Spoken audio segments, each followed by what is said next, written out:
정말 믿기 힘든 일이 벌어졌습니다. 일본 NHK 방송국의 베테랑 기자 오가와 마사미가 한국 출장에서 돌아온 직후 자신이 맡은 다큐멘터리 편집을 중단시키고 상부의 뜻밖의 요청을 한 건데요. 이건 단순한 교류가 아니라 우리가 외면해온 진실입니다. 그 한마디는 일본 방송사 내부를 뒤흔들었고 일부 간부들은 이 내용은 편집에서 제외돼야 한다며 강하게 반발했지만 오가와 마사미는 끝까지 한 학생의 목소리를 지워선 안 된다고 맞섰습니다. 도대체 그녀는 한국에서 어떤 이야기를 듣고 무엇을 보고 돌아온 걸까요? 지금부터 그 놀라운 이야기를 전해드립니다. 사연을 시작하기 전 여러분의 구독과 좋아요는 콘텐츠 제작에 큰 힘이 됩니다. 지금 세계는 목소리를 줄이려는 언론보다 진심을 담아 전하려는 한 사람을 기다리고 있습니다. 그리고 그 변화의 중심에 한국이라는 진실이 서 있었습니다. 저는 일본 NHK 방송국에서 17년째 다큐멘터리 기자로 일하고 있는 오가와 마사미입니다. 주로 해외의 다양한 문화를 취재하고 카메라에 객관적으로 담아내는 일을 하고 있죠. 저의 신념은 단 하나, 어떤 상황이든 개인의 감정을 넣으면 진실이 왜곡되기 쉽다는 겁니다. 방송에서 가장 중요한 건 사실을 있는 그대로 전하는 일이에요. 그런 제가 이번에 한국행 비행기에 몸을 실었습니다. 방송국에서 연락이 왔을 때는 솔직히 의외였어요. 왜냐하면 이번 취재 대상은 한일 청소년들의 교류 프로그램이었으니까요. 처음엔 망설였죠. 양국의 역사 문제는 워낙 민감한 주제라 조금만 실수해도 일본 내부에서 난리가 납니다. 출발 전 후배 타카하시 유리에게 단단히 당부했어요. 취재 가방을 정리하며 진지한 눈빛으로 말했죠. 유리, 우리가 하는 일은 기록이야. 감정이나 개인적인 견해는 빼야 해. 카메라는 거짓말을 하지 않아. 알겠습니다, 선배님. 최대한 중립적으로 접근하겠습니다. 유리는 다부지게 대답했습니다. 하지만 정작 저는 속으로 불안했어요. 한국 취재는 처음이 아니었죠. 그동안 한국에서 위안부 문제나 독도 관련 이야기가 나오면 항상 양쪽에서 비난을 받았으니까요. 일본 방송사는 한국 현지에서 늘 긴장할 수밖에 없습니다. 인천공항에 도착해 택시를 탔을 때 창밖으로 펼쳐진 서울의 풍경이 낯설면서도 익숙했어요. 고층 빌딩들 사이로 한강이 보였죠. 유리는 창밖을 보며 감탄했습니다. 선배, 서울 정말 현대적이네요. 도쿄랑 비슷한 느낌이에요. 그래, 하지만 우리는 풍경을 보러 온 게 아니야. 내일부터 본격적인 취재니 마음 단단히 먹어. 호텔에 도착해 짐을 풀고 저는 바로 취재 계획을 다시 점검했습니다. 취재 노트를 펼치며 마음속으로 다짐했죠. 어떤 일이 있어도 중립을 지키자. 그게 내일이니까. 다음 날 아침 서울의 한 고등학교 앞에 도착했어요. 첫날 취재치고는 분위기가 꽤 부드러웠습니다. 학생들의 교류 프로그램이었기 때문일까요? 교문을 지나며 생각했죠. 이번엔 무난하게 갈 수 있겠네. 교실에 들어서니 학생들이 저희를 호기심 어린 눈빛으로 바라봅니다. 가벼운 목례로 인사를 건넸어요. 담임 교사는 밝은 얼굴로 학생들에게 말했죠. 오늘은 일본 NHK에서 취재를 나왔어요. 평소처럼 자연스럽게 수업하면 됩니다. 그렇게 수업이 시작됐어요. 역사 수업이라기에 조금 걱정은 됐지만 설마 큰일이야 있겠나 싶었습니다. 유리는 학생들의 표정을 카메라에 담았고 저는 교사의 움직임을 쫓았죠. 다들 교과서 144쪽을 펴보세요.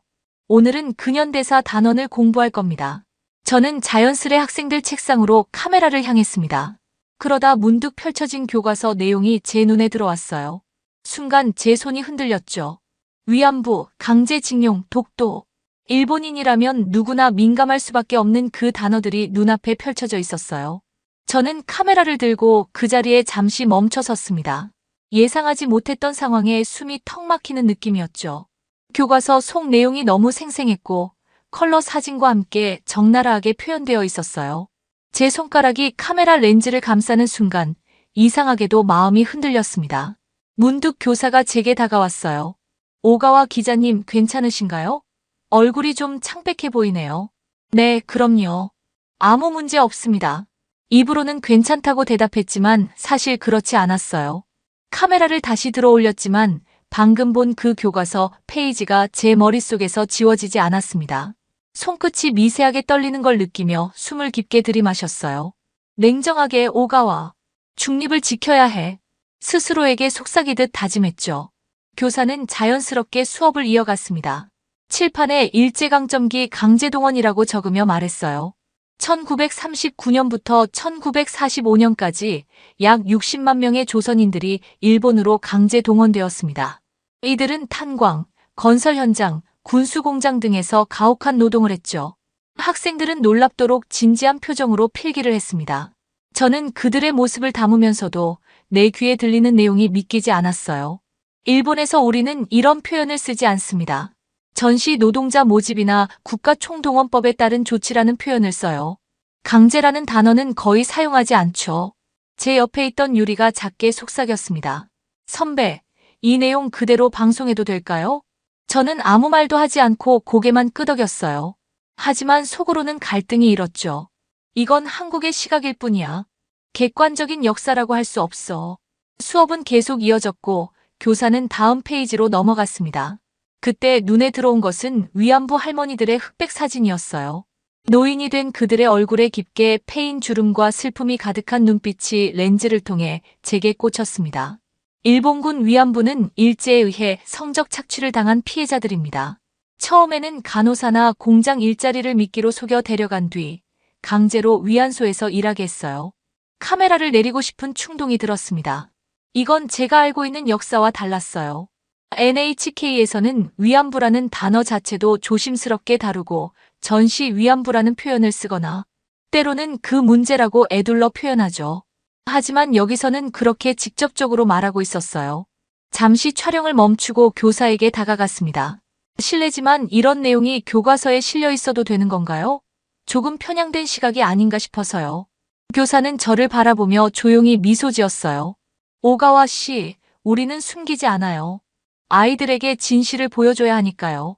이건 편향이 아니라 역사적 사실입니다. 그 말에 순간 할 말을 잃었어요. 진실이라는 단어가 제 귀에 이상하게 울렸습니다. 제가 알고 있던 진실과 여기서 말하는 진실은 달랐으니까요. 교사는 이번엔 독도에 관한 내용으로 넘어갔습니다. 독도는 역사적, 지리적, 국제법적으로 명백한 우리 영토입니다. 일본이 주장하는 다케시마라는 명칭은 메이지 시대에 새롭게 만들어진 것이죠. 학생들이 고개를 끄덕이며 당연하다는 듯 받아들이는 모습이 보였어요. 제 머릿속에서는 일본 외무성의 공식 입장이 맴돌았습니다. 촬영을 계속하면서도 마음은 복잡했어요. 이런 장면들을 그대로 방송하면 일본에서 어떤 반응이 나올까? 시청자들은 이해할 수 있을까?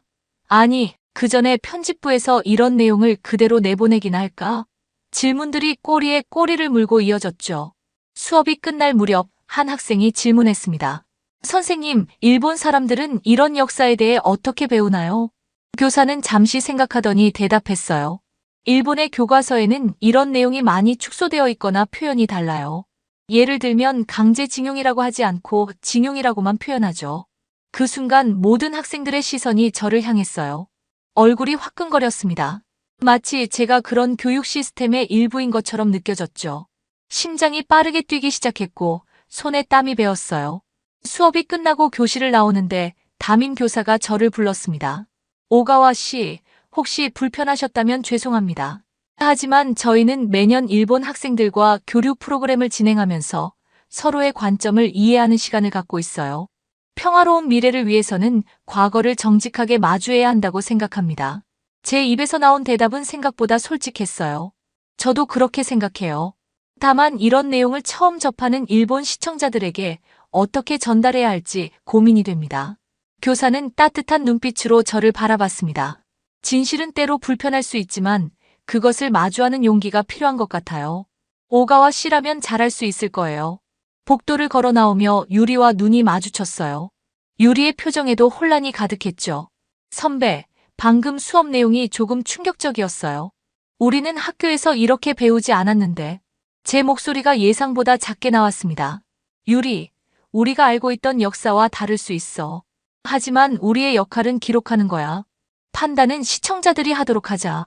그렇게 말했지만 제 마음은 이미 출렁이고 있었어요.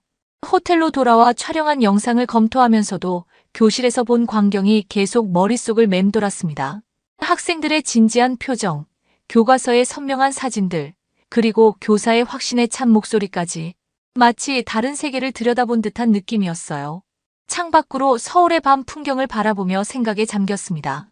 17년간 저는 객관적 시선을 가진 기자라고 자부해왔어요. 하지만 그 객관성이란 게 무엇일까요? 내가 알고 있던 사실만이 객관적인 걸까? 이런 생각들이 머릿속을 헤집고 다녔죠. 다음 날 아침 학교로 다시 향했습니다. 오늘은 한일 학생 교류 프로그램의 본격적인 시작일이었어요. 일본에서 온 학생들과 한국 학생들이 함께하는 활동을 촬영할 예정이었죠. 어제의 불편한 기억을 뒤로하고 프로다운 모습을 보여야 했습니다. 교실에 들어서니 이미 두 나라 학생들이 섞여 앉아 있었어요. 어색한 분위기 속에서도 서로에게 다가가려는 모습이 보였죠. 카메라를 준비하며 유리에게 말했습니다. 오늘은 학생들의 자연스러운 교류 모습에 집중하자. 특히 처음 만나는 순간의 표정이 중요해. 촬영을 시작했어요. 한국 학생들이 준비한 환영 인사부터 일본 학생들의 수줍은 자기소개까지 모든 것이 평화롭고 화기애애했죠. 마치 어제의 역사 수업은 없었던 일처럼요. 그때 담임 교사가 조용히 제 옆으로 다가왔습니다. 오가와 씨, 수업 후에 잠시 시간 되세요? 한 학생이 기자님을 만나고 싶어 해요. 저요? 어떤 학생인가요? 어제 역사 수업에 참여했던 김지은 학생이에요. 사실 그 아이에게는 특별한 사연이 있습니다. 교사의 목소리에 묻어나는 조심스러움이 느껴졌어요. 네, 물론이죠. 만나보겠습니다. 수업이 끝나고 대부분의 학생들이 나간 교실 한쪽에서 김지은 학생을 만났어요. 단정한 교복 차림의 그 학생은 조용하면서도 또렷한 눈빛을 가지고 있었습니다. 안녕하세요, 오가와 기자님. 저는 김지은이라고 합니다. 만나서 반가워요, 지은 학생. 나를 만나고 싶었다고. 지은 학생은 잠시 손가락으로 책상 모서리를 더듬더니 천천히 말을 꺼냈어요. 사실 저희 외할머니는 위안부 피해자셨어요. 그 말을 듣는 순간 제 심장이 멈춘 듯 했습니다. 이런 상황을 예상하지 못했어요. 카메라는 저도 모르게 내려놓고 있었죠. 그렇군요. 너무 짧게 대답한 것 같아 덧붙였습니다. 그 이야기를 나와 나누고 싶은 건가요? 지은 학생은 고개를 끄덕였어요. 할머니는 제가 초등학교 6학년 때 돌아가셨어요. 그 전까지는 저에게 그 이야기를 한 번도 하지 않으셨죠. 돌아가시기 몇 달 전 처음으로 할머니가 겪으셨던 일을 들었습니다. 지은의 목소리는 차분했지만 그 속에 깊은 슬픔이 묻어 있었어요. 저는 그저 듣기만 했습니다. 기자라면 이런 순간 녹음이나 촬영을 시작해야 하는데 왜인지 그럴 수 없었어요. 할머니는 16살 때 공장에서 일할 수 있다는 말에 소가집을 나섰대요. 그런데 중국으로 끌려가셨고 그곳에서 3년 동안 악몽 같은 시간을 보내셨대요. 지은의 목소리가 작아졌습니다. 말을 이을 수 없는 듯 했어요. 저는 무슨 말을 해야 할지 몰랐습니다. 미안하다고 해야 할까? 그건 너무 오래된 일이라고 해야 할까? 잠시 침묵이 흐른 뒤 제가 조심스럽게 물었어요. 그런 이야기를 일본인인 저에게 해도 괜찮은 거예요? 지은 학생은 고개를 들어 제 눈을 바라봤습니다. 그 눈빛에는 분노보다는 깊은 슬픔과 이해가 담겨 있었어요. 오가와 씨가 진심으로 들어주신다면요. 저는 일본 사람들을 미워하지 않아요. 다만 할머니의 이야기가 그리고 그분들의 고통이 잊히지 않았으면 해요. 그 순간 뭔가가 제 안에서 무너졌습니다. 17년간 쌓아온 중립이라는 벽이 한 10대 소녀의, 아니 그 뒤에 있는 한 할머니의 이야기 앞에서 무너져 내렸어요. 지은은 계속 이야기했습니다. 할머니는 돌아가시기 전에 저에게 말씀하셨어요. 미워하지 말고 하지만 잊지도 말라고요. 그래서 저는 역사를 열심히 공부하고 이렇게 누군가에게 이야기할 수 있는 사람이 되고 싶었습니다. 저는 그저 고개를 끄덕였어요. 목구멍에 무언가 걸린 듯 말이 나오지 않았습니다. 그때까지 위안부라는 단어는 저에게 뉴스 속 단어, 정치적 논쟁의 대상일 뿐이었어요.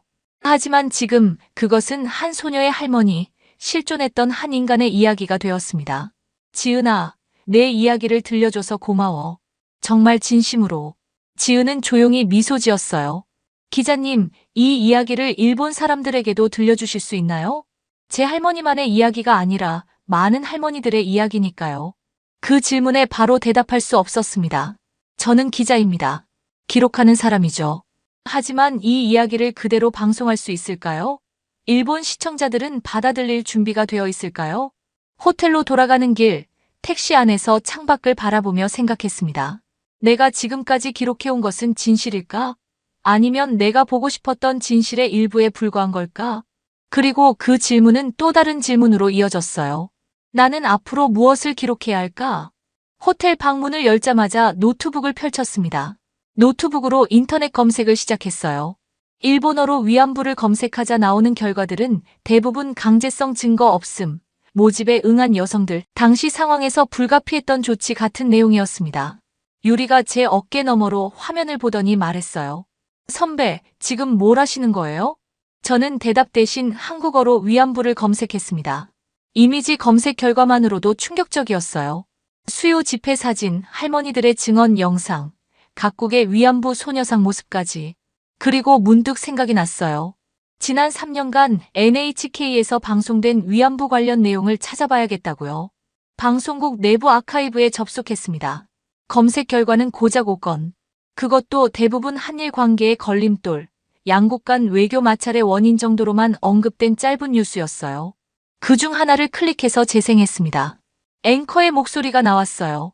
한국 정부가 또다시 위안부 문제를 들고 나왔습니다. 이미 2015년 합의로 최종적, 불가역적으로 해결된 사안을 재논의하려는 시도에 대해 우리 정부는 유감을 표명했습니다. 고작 20초짜리 뉴스였어요. 그것도 오로지 정치적 관점에서만 다루고 있었죠. 피해자의 목소리는 전혀 담겨있지 않았습니다. 제가 속한 방송사가 이 문제를 이렇게밖에 다루지 않았다는 사실이 갑자기 부끄러워졌어요. 휴대폰을 꺼내 오늘 교과서에서 본 내용을 하나하나 검색해보기 시작했습니다. 강제징용, 위안부, 독도, 각 주제마다 일본과 한국의 시각 차이는 놀라울 정도로 컸어요. 마치 두 개의 완전히 다른 현실이 존재하는 것 같았죠. 노트북과 휴대폰, 두 화면을 번갈아 보며 자료를 찾는 동안 밤은 깊어갔습니다. 유리는 이미 자기 침대에서 잠들었지만 저는 정신없이 검색을 이어갔어요. 그리고 중요한 사실들을 메모했습니다. 위안부 피해자 증언 모음집, 국제인권단체 보고서, 일본 학자들의 연구 자료까지. 새벽 2시 갑자기 제 손이 멈췄어요. 화면에는 한 영상이 나오고 있었습니다. 1990년대 한 위안부 할머니의 증언 영상이었죠. 일본어 자막이 달려 있었어요. 밤마다 20명, 30명이 들어왔어요. 도망치려고 했지만 군인들이 칼로 위협했어요. 제 나이는 고작 16살이었습니다.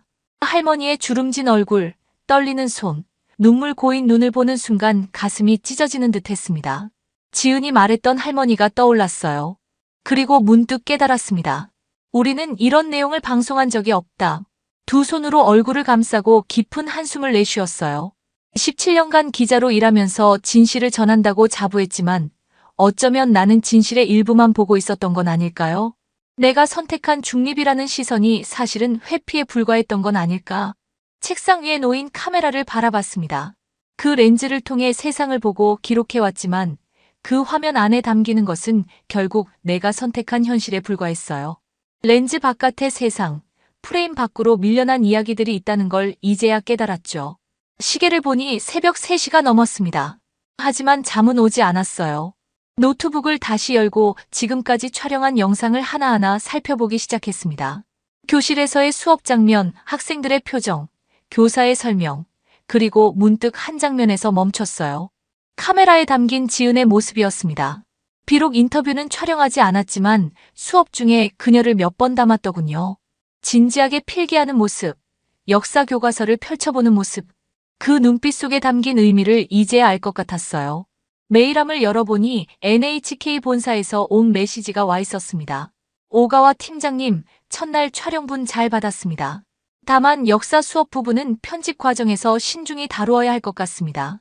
한일 관계에 민감한 내용이니 가급적 교류 활동 위주로 촬영해 주시기 바랍니다. 이 메일을 읽는 순간 이상하게도 마음이 명확해졌습니다. 지금까지 저는 중립이라는 이름으로 스스로를 속여왔던 것 같아요. 그저 불편한 진실을 회피하며 안전한 영역에만 카메라를 들이밀었죠. 저는 결심했습니다. 카메라 렌즈 너머의 진실, 그리고 그 너머에 있는 사람들의 이야기를 담기로 마음먹었어요. 비록 그것이 불편하고 아프고 때로는 부끄러운 진실일지라도 말이죠. 아침이 밝았습니다. 밤새 잠을 이루지 못했지만 마음은 오히려 또렷했어요. 오늘은 한일 학생들의 공동 발표 수업이 있는 날이었습니다. 세수를 하며 거울 속 제 얼굴을 바라봤어요. 눈 밑에 드리운 다크서클이 어젯밤의 긴 고민을 말해주고 있었죠. 유리가 걱정스러운 표정으로 물었습니다. 선배, 괜찮으세요? 얼굴이 안 좋아 보여요. 괜찮아. 그냥 생각할 게 좀 많았어.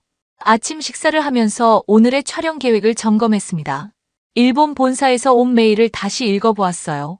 전에는 당연한 지침으로 받아들였는데 이제는 일종의 검열처럼 보였습니다. 학교에 도착하자 복도에서 지은 학생과 마주쳤어요. 그 아이가 반갑게 인사했습니다. 오가와 기자님, 안녕하세요. 오늘도 촬영하러 오셨네요. 응, 오늘은 한일 학생들의 공동 발표를 촬영할 거야. 교실로 들어가 카메라를 세팅했습니다. 오늘 수업은 한일 양국 학생들이 조를 이뤄 미래 세대를 위한 교육이라는 주제로 발표하는 시간이었어요. 첫 조가 발표를 시작했습니다. 두 학생의 진지한 대화를 카메라에 담았어요. 이런 모습이야말로 진정한 교류가 아닐까 싶었죠. 점심시간 교사 휴게실에서 도시락을 먹고 있는데 휴대폰이 울렸습니다.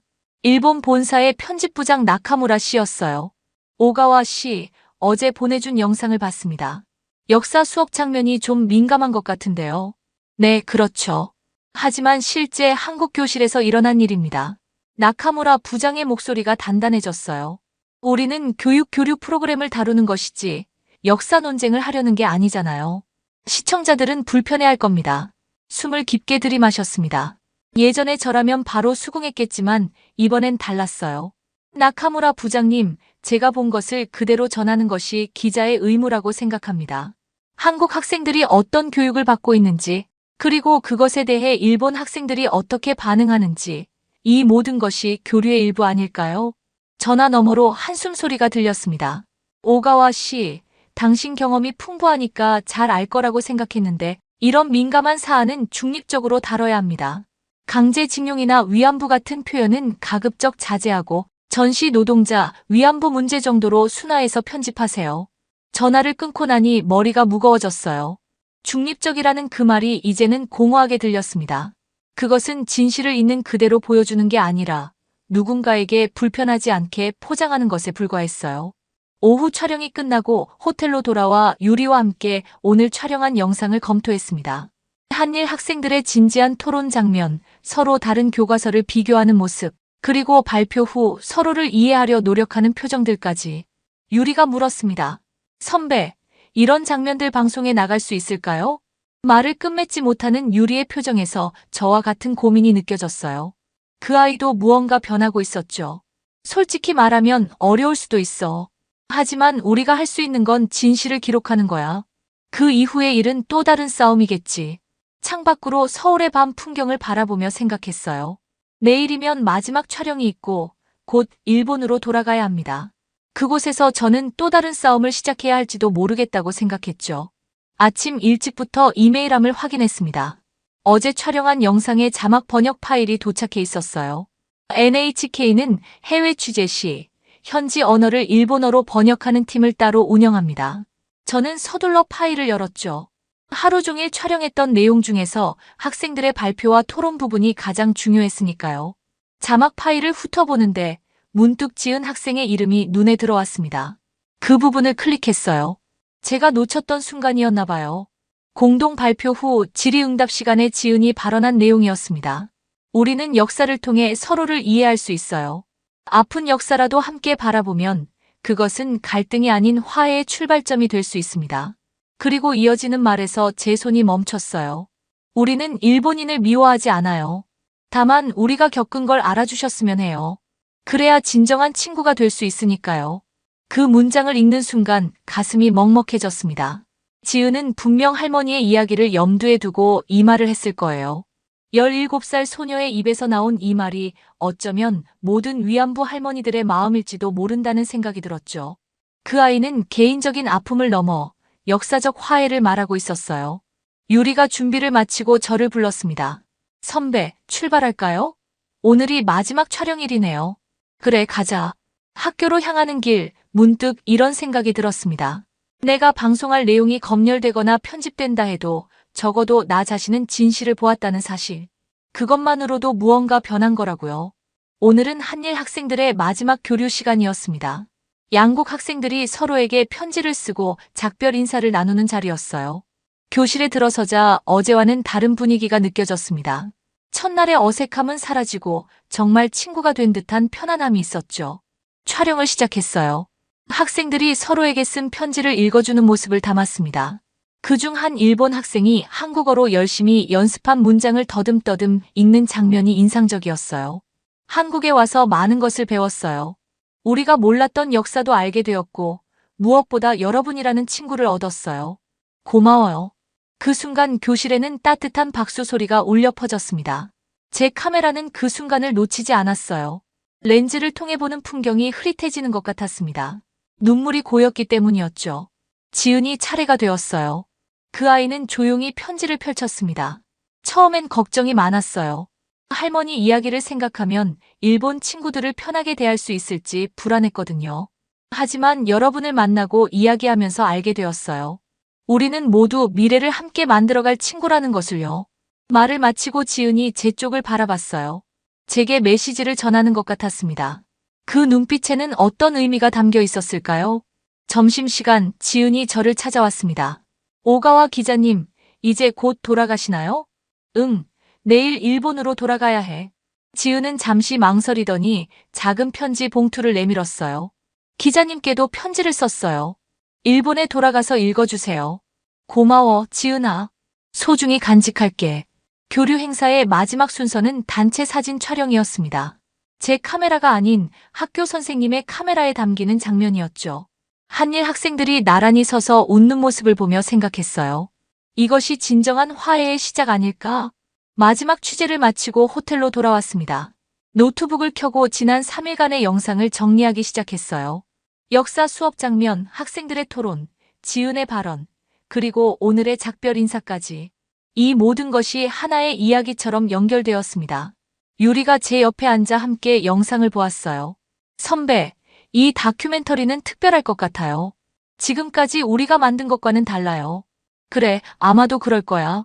그래서 더 힘든 싸움이 될지도 모르지.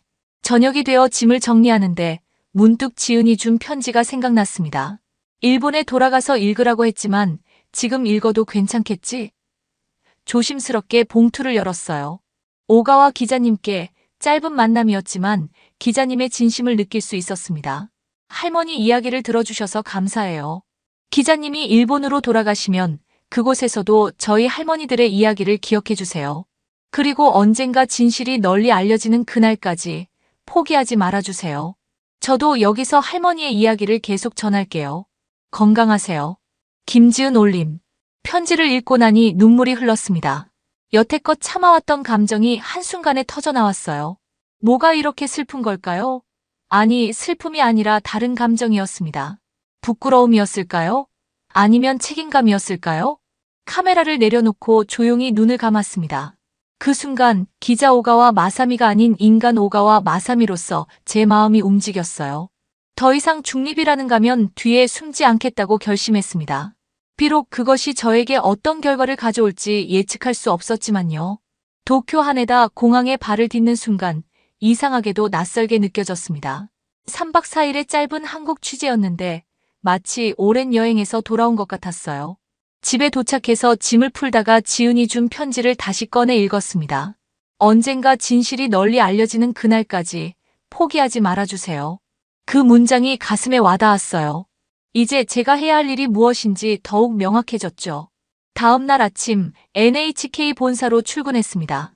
로비에서 우연히 국제부의 김영철 PD를 만났어요. 오가와 씨, 한국 취재 잘 다녀왔어요? 어떤 내용을 담아왔는지 궁금하네요.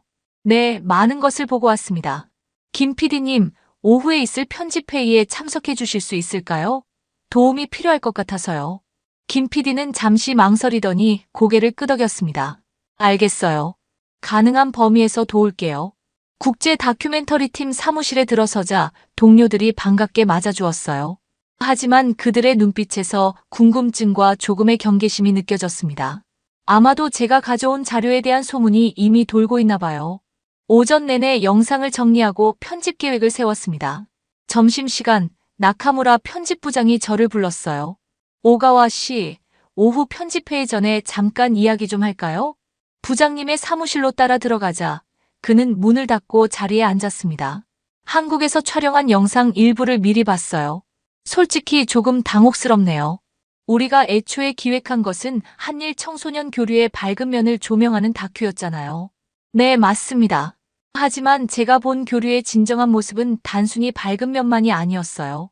역사 문제를 정면으로 마주하고 대화하는 학생들의 모습이야말로 진짜 교류라고 생각합니다. 나카무라 부장이 한숨을 쉬었어요. 오가와 씨, 당신은 베테랑 기자잖아요. 어떤 내용이 시청자들에게 받아들여질 수 있는지 잘 알고 있을 텐데, 특히 위안부나 강제징용 같은 표현은 정치적으로 민감한 사안입니다. 제 가슴에서 무언가 뜨거운 것이 올라왔어요. 그동안 침묵했던 제 목소리가 깨어난 것 같았죠. 부장님, 그렇다면 묻고 싶습니다. 우리는 무엇을 위해 카메라를 들고 현장에 가는 걸까요? 불편한 진실도 기록하는 것이 우리의 책임 아닐까요? 회의실로 향하는 발걸음이 무거웠습니다. 편집회의에는 제작부, 편집부, 그리고 간부들까지 총 9명이 참석했어요. 제가 준비한 영상 클립들을 순서대로 보여주기 시작했습니다. 먼저 한일 학생들의 첫 만남 장면, 그리고 교과서를 비교하는 수업 장면까지는 모두가 고개를 끄덕였어요. 하지만 역사 수업 내용과 위안부 관련 발언이 나오자 회의실 분위기가 급격히 변했습니다. 혼도 프로듀서가 영상을 멈추게 했어요. 이런 내용은 좀 민감하지 않나요? 특히 강제징용이라는 자막이 반복되는데 이건 전시 노동 정도로 순화하는 게 좋겠습니다. 타카하시 차장도 의견을 냈어요. 학생의 울먹이는 장면도 지나치게 감성적입니다. 시청자들이 불편해할 수 있어요. 좀 더 중립적인 표현으로 바꿔야 할 것 같은데요. 중립적이라는 그 단어를 들을 때마다 속에서 불이 났습니다. 그들이 말하는 중립은 사실 회피에 가까웠으니까요. 계속해서 지은이 말한 장면을 보여드렸어요. 우리는 일본인을 미워하지 않아요. 다만 우리가 겪은 걸 알아주셨으면 해요. 그 순간 회의실이 조용해졌습니다. 누군가가 불편한 듯 기침을 했어요. 시오노 국장이 입을 열었습니다. 이런 발언은 논란의 여지가 있습니다. 마치 우리가 뭔가를 인정해야 한다는 뉘앙스가 느껴지는데 이 부분은 삭제하고 대신 양국 학생들의 친교 장면을 더 넣는 건 어떨까요? 저는 심호흡을 했습니다. 이제 말해야 할 때였어요. 조용히 일어섰습니다. 죄송합니다만 그 학생의 진심을 자르는 것은 보도도 아니고 기록도 아닙니다. 회의실에 정적이 흘렀어요. 모두의 시선이 저를 향했습니다. 나카무라 부장이 단호하게 말했어요. 오가와 씨, 당신의 열정은 이해하지만 방송에는 규칙이 있습니다. 우리는 시청자들의 정서와 국가 간 외교 관계도 고려해야 해요. 순간 김영철 PD가 조용히 입을 열었습니다. 저도 한 말씀 드려도 될까요? 저는 한국계 일본인으로서 두 나라의 역사인식 차이를 잘 알고 있습니다. 하지만 그 차이를 계속 회피한다면 진정한 이해는 영원히 불가능할 겁니다. 오가와 씨가 담아온 이 솔직한 대화야말로 교류의 진정한 의미가 아닐까요? 그의 지지에 용기를 얻어 다시 말했습니다. 저는 단 하나의 신념으로 이 직업을 택했습니다. 진실을 기록한다는 것. 지금 이 순간 제가 그 신념을 저버린다면 앞으로 어떤 얼굴로 카메라를 들 수 있을까요? 회의실은 여전히 무거운 침묵에 쌓여 있었어요. 시오노 국장이 마침내 입을 열었습니다. 오늘 회의는 여기까지 하겠습니다. 내일 다시 논의하죠. 오가와 씨, 편집 방향을 재고해보세요. 회의가 끝나고 자리를 정리하는데 김 PD가 저를 불렀습니다. 오가와 씨, 잠깐 시간 있어요? 카페에서 커피를 마시며 김 PD가 조용히 말했어요. 정말 힘든 싸움을 시작했네요. 하지만 포기하지 마세요. 때로는 한 사람의 용기가 변화의 시작이 됩니다. 김 PD님, 도와주셔서 감사합니다. 혹시 제가 너무 감정적으로 대응한 걸까요? 김 PD가 미소 지었어요. 감정이 있어야 진실도 보입니다. 오가와 씨는 그저 인간적인 모습을 보여준 것뿐이에요. 그날 밤 집으로 돌아와 창밖을 바라보았습니다. 도쿄의 밤하늘은 서울과 다르지 않았어요. 똑같은 하늘 아래 서로 다른 기억을 안고 사는 사람들. 그들 사이에 이해의 다리를 놓는 것. 그것이 제가 해야 할 일이 아닐까 생각했죠. 내일 또 다른 싸움이 기다리고 있겠지만 적어도 오늘 저는 제 신념을 지켰습니다. 17년 만에 처음으로 진정한 기자로서의 한 걸음을 내디딘 것 같았어요. 이제 저는 달라진 시선으로 세상을 보고 있었습니다. 중립이라는 가면 뒤에 숨지 않고 진실을 마주하는 용기를 배웠으니까요. 카메라를 들고 창밖을 바라봤습니다. 맑은 하늘이 펼쳐져 있었어요. 오늘도 어딘가에서는 누군가의 이야기가 시작되고 있겠죠. 그리고 저는 그 이야기를 기록하러 갈 겁니다. 이제는 진정한 기자로서 더 많은 이야기를 나누고 더 많은 진실을 함께 찾아갈 거예요. 그것이 진정한 화해의 시작이 될 테니까요. 지금까지 긴 이야기 들어주셔서 진심으로 감사드립니다. 저의 이야기가 여러분께 새로운 시각을 줄 수 있었기를 바랍니다. 오늘의 이야기가 마음에 와닿았다면 구독과 좋아요를 눌러주세요. 다음에도 더욱 흥미로운 이야기로 찾아뵙겠습니다. 감사합니다.